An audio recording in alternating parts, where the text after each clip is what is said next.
So the question was, did we have any suggestions or thoughts on how to select faculty members to serve on focus groups? Because someone in the College of Engineering is going to have a very different perspective than someone in the Department of History. So is it, regardless of where they sit academically, there's always the cheerleader and there's always the one who's unhappy? So so the question would be, how have we approached that? So I can tell you how we did it at Oregon State University when we did our faculty focus groups.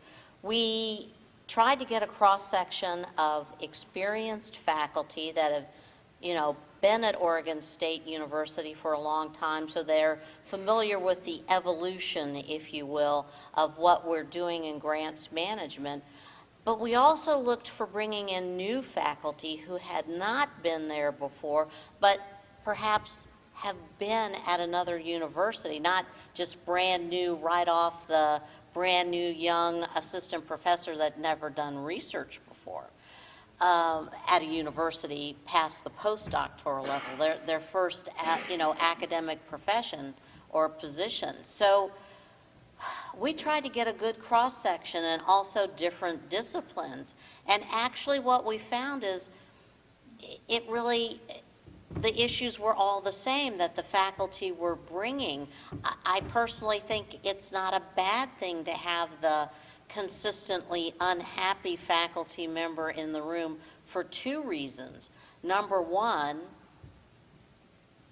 they've had some bad experiences, and we need to make sure we have heard those. Number two, they need to make sure they know they are being listened to. Managing the expectation on, let's say it was that one who wanted somebody to be sitting at their desk right at their phone for that person's beck and call, you can't manage that kind of expectation very well.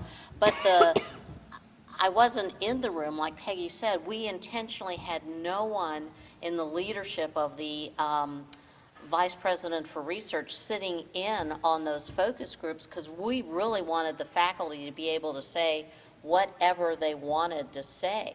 And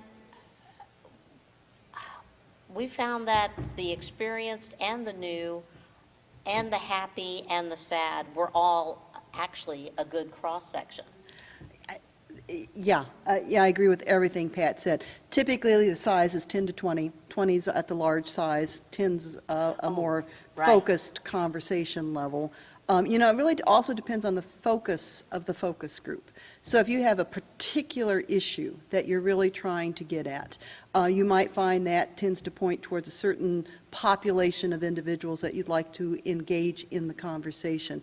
If you're at a large enough institution, you may find you want to separate junior faculty out from senior faculty, because sometimes junior faculty aren't quite as willing to step forward and talk about their issues in front of the senior faculty. So there's aspects to think about as you put a focus group together, and then you go do it.